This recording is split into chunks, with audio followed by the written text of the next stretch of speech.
नमस्कार, मैं गौतम कुमार। आप देख रहे हैं पीके न्यूज नंबर 1 में आपका स्वागत है। आज हम चर्चा करेंगे सन ऑफ बिहार के बारे में। आज मनीष भैया को इस देश में कौन नहीं जानता है।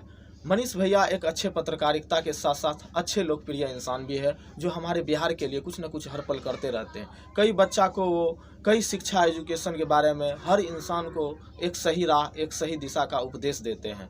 वो हमारे राजमार्ग के प्रति भी, हमारे ज्ञान के प्रति भी, शिक्षा, स्वास्थ्य, हर व्यवस्था को बिहार में बरकरार रखना चाहते हैं। लेकिन ऐसा हमारे देश में या हमारे राज्य में अभी नहीं हो रहा है। चूँकि आज तेजस्वी यादव जो तमिलनाडु में झगड़ा हुई है बिहारी मजदूरों के साथ, वो कोई गलत प्रतिक्रिया नहीं है, वो सही है। इसलिए कि वहाँ पे मजदूरों के साथ गलत व्यवहार किया गया है।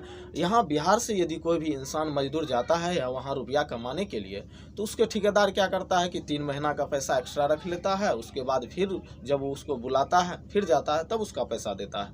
अब मान के चलिए वो 3-4 महीना काम किया, 10,000 रुपया यदि मंथली देता है तो 30,000 रुपया हुआ। 6 महीना काम किया, 60,000 हुआ। उसमें से 30,000 उसका रख लेता है, 20,000 रख लेता है, फिर उसको आने देता है ताकि वो आए मेरे पास काम करने। वो सोचता है कि ये ठेकेदार का जो भी समस्या, हम यहाँ रहते हैं, फिर चेंज करेंगे तो आगे कर सकते हैं। लेकिन दूसरे ठेकेदार के पास भी जाता है तो यही हाल होता है। आज सन ऑफ बिहार मनीष भैया पर जो तेजस्वी यादव जी के द्वारा FIR की गई है, ये बहुत ही अनुचित है। क्योंकि हमारा देश लोकतंत्र है और लोकतंत्र में इंसान को अभिव्यक्ति की आज़ादी होती है। वो कोई भी इंसान कुछ भी किसी भी बारे में बोल सकता है।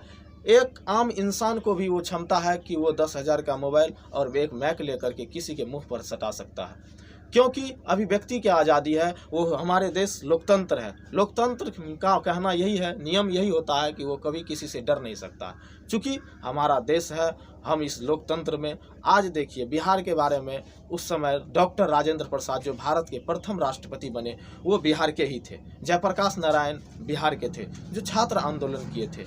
इस प्रकार से कई ऐसे सैनिक सभी हमारे बिहार में जन्म लिए हैं जो बिहार के नाम रोशन किए हैं। बिहार आज मेरा कहीं नहीं है, बिहार संसाधन के मामले में भी सबसे अधिक है। क्योंकि बिहार आज किसी भी प्रतिक्रिया में कमी नहीं है। पप्पू यादव भी मनीष भैया पर जो FIR किए हैं उसके बारे में अपनी प्रतिक्रिया जाहिर की है कि आप ये अनुचित कर रहे हैं। चूँकि लोकतंत्र में ये अभिव्यक्ति की आज़ादी है, चाहे वो मनीष हो, चाहे एक हम क्यों नहीं हो, चाहे और दूसरा कोई पत्रकार क्यों न हो, कोई आम इंसान क्यों नहीं हो, वो अभिव्यक्ति की आज़ादी है। वो बोल सकता है, अपनी प्रतिक्रिया जाहिर कर सकता है। वो तेजस्वी यादव जी तो एक उप मुख्यमंत्री है। आप सोच सकते हैं कि नरेंद्र मोदी को भी वो बोल सकते हैं, प्रधानमंत्री को। ये हमारा देश लोकतंत्र का पावर है, आप समझ लीजिए। हमें तेजस्वी यादव जी से निवेदन है कि मनीष भैया पर जो FIR उन्होंने की है उसे वापस ले लेना चाहिए। चूँकि वो जो भी कर रहे हैं वो बिहार के लिए अच्छा कर रहे हैं। आइए सब आदमी मिल करके बिहार का सेवा करते हैं, बिहार को सही दिशा देते हैं, वही बिहार को सही दिशा की ओर ले जाते हैं। और हर एक शिक्षा में, सबसे पहले तो अभी बिहार में शिक्षा व्यवस्था पूरी तरह से चौपट हो चुकी है। चूँकि शिक्षा है ही नहीं। आप किसी स्कूल में जाइए, वहाँ पर पढ़ाई होती ही नहीं है। चूँकि सभी प्राइवेट स्कूल में बच्चे चले जाते हैं पढ़ने के लिए, और वो प्राइवेट स्कूल ज़्यादातर विधायक सांसदों का होता है, ज़्यादातर कोई मुखिया या मंत्रिमंडलों का होता है। और वो सभी अपने अपने प्राइवेट स्कूल में बच्चा को पढ़ाते हैं, और दूसरे इंसान जो यहाँ पढ़ाना चाहते हैं, क्योंकि गरीब का बच्चा को कौन देखने वाला है भाई। ये गरीबी हमारे बिहार में तभी उतरेगा जब हम सभी एक साथ एकजुट होकर के, एक मिल करके अपने बिहार के समर्थन के लिए हर पल सदैव तैयार रहेंगे, तभी मेरा बिहार बदलेगा। और बिहार को बदलने के लिए आप लोगों को याद होगा कि जब भी नीतीश कुमार जी अभी दारू बंद किए हैं, ठीक है, हमारे बिहार में शराब बंद है, सभी आदमी बिहार में आज शराबबंदी है, हर कोई जानते हैं। लेकिन हर घर में शराब मिल रहा है। ये शराब मिलने के साथ साथ अपने अपने घरों में बिहार में शराब लोग बना करके पी रहे हैं। और जितने भी हमारे पुलिसकर्मी हैं, हम सभी से, बिहार पुलिसकर्मियों से निवेदन करना चाहते हैं कि आप लोग देश के रक्षक हैं, उसका भक्षक मत बनिए। ईमानदारी से काम कीजिए भाई, क्यों बेईमानी से काम करते हो। ईमानदारी का पैसा यदि आप कमा करके रखिएगा तो आपका जीवन सदैव, आपके परिवार खुशहाल रहेंगे।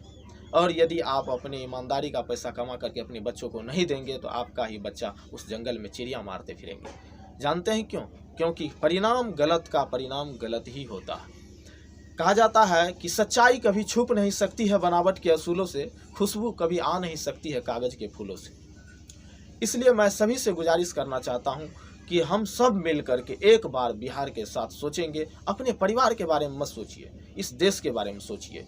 वो इंसान महान होते हैं जो अपने बारे में नहीं सोच करके दूसरे के बारे में सोचते हैं, वो इंसान महान होते हैं। आज उनकी दुनिया में चर्चा होती है। आप सोच सकते हैं कि आज प्रधानमंत्री नरेंद्र मोदी, तुर्की में जो घटना हुई थी भूकंप से, बहुत सारे इंसानों की घटना हुई, लेकिन कोई भी देश उसका सहयोग नहीं किया। तुर्की हर हमेशा भारत का विरोध बोला करते थे, लेकिन आज भारत उनको सबसे पहले जा करके उनका सपोर्ट किया। जानते हैं क्यों? जो दूसरे के बारे में सोचता है तभी दुनिया उसके बारे में सोचती है। यदि आप नहीं सोचेंगे ऐसा तो हमारा देश, हमारा बिहार नहीं बदल पाएगा। मैं मुख्यमंत्री नीतीश कुमार जी से भी निवेदन करना चाहता हूं कि आप जो भी योजना लाते हैं हमारे बिहार में, सब कुछ सही है, लेकिन एक बात का विशेष ध्यान दीजिए, हमारी शिक्षा और स्वास्थ्य को जरूर सही कीजिए, क्योंकि शिक्षा और स्वास्थ्य ही हमारे जीवन का आधार है। ये जीवन नहीं रहेगा, ये शिक्षा नहीं मिलेगी तो आप ज़्यादातर नेताओं तो सोचते हैं कि आम इंसान कम पढ़ा लिखा रहे ताकि उसको भोला भाला समझ करके उनको मूर्ख बना करके हम लोग जातिवाद का राजनीति कर करके उससे वोट ले सके। आज हमारा बिहार क्यों पिछड़ रहा है जानते हैं? चूँकि इसलिए वो पिछड़ रहा है कि आज जातिवाद यहाँ बिहार में नष्ट कर रहा है। ये कौन जाति है? यादव है, ये कौन है? मुसलमान है, ये कौन है? सिख है, वो कौन है? ईसाई है। ये जातिवाद का खेला जब तक राजनीतिक चलेगा तब तक ऐसा ही हमारे बिहार में होता रहेगा। आप लोगों से मेरा निवेदन है कि जात पात का कोई भी राजनीति नहीं कीजिए और किसी भी जाति धर्म से हमें कोई लेना देना नहीं है। हर व्यक्ति को आज़ादी है अपने जाति और अपने धर्म मजहब को मानने का, वो मान सकता है और मानने के साथ साथ वो अपने जीवन को में यापन कर सकता है। इस तरह की कोई प्रक्रिया नहीं होनी चाहिए। आज मनीष भैया के साथ सभी आदमी मिल करके खुल करके उनका सपोर्ट कीजिए। वो बिहार के लिए एक मिसाइल की तरह है। माने वो एक पत्रकार की तरह काम नहीं करता है, क्योंकि पत्रकारों का काम होता है सिर्फ पत्रकारिता करके लोगों को खबरों तक पहुंचा देना, लेकिन उन्होंने कई स्कूलों में लैपटॉप, कंप्यूटर, शिक्षा, कई गरीब को साइकिल, मोबाइल फ़ोन इत्यादि वो देते रहते हैं। चूँकि इसलिए ये पत्रकारों का काम नहीं है। पत्रकारों का काम है क्या घटना हुई उसके बारे में रिपोर्ट दे देना, बस हो गया।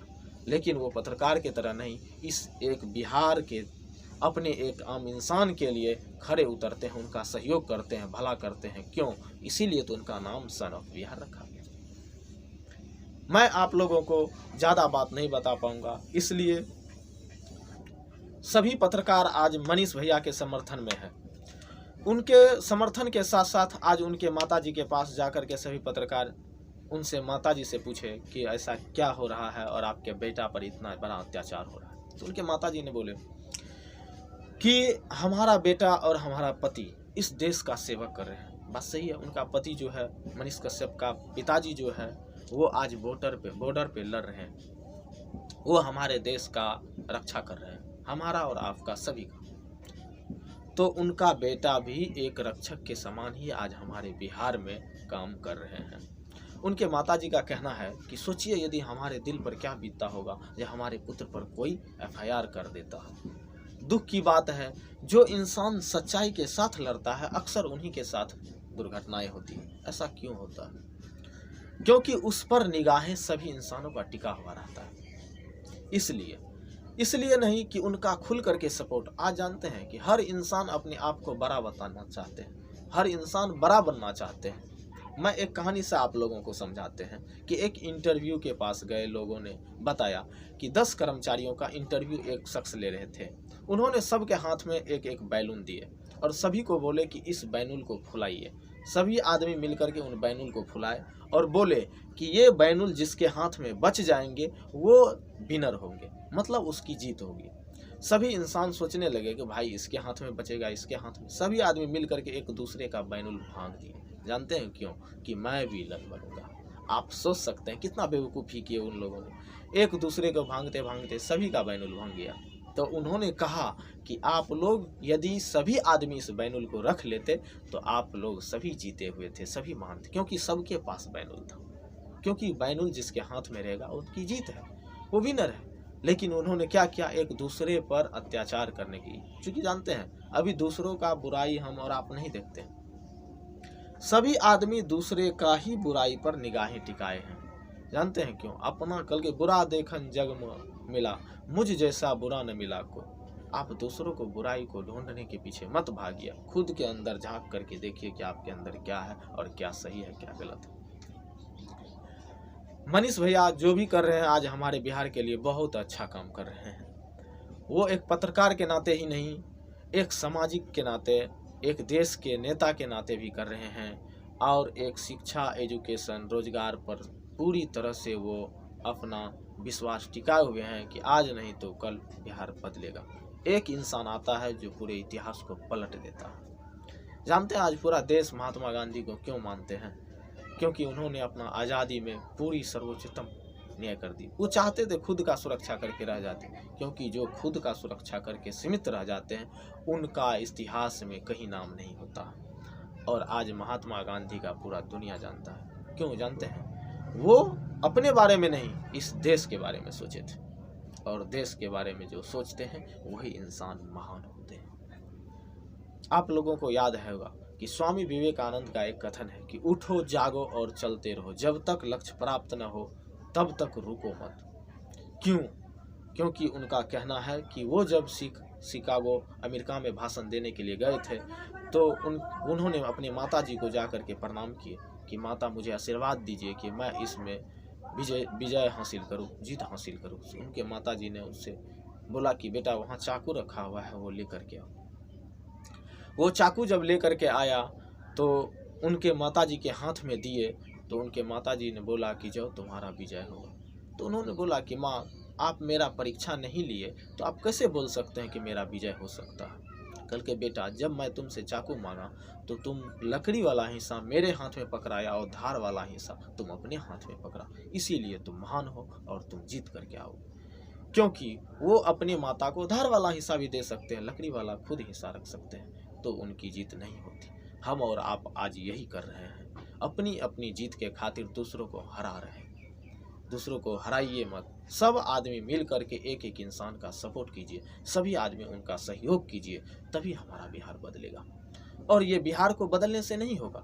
देश का काम नहीं है कि आपको आगे बढ़ाना, आपका काम है देश को आगे बढ़ाना। आप अपनी जिम्मेवारी, रिस्पॉन्सिबिलिटी को समझिए।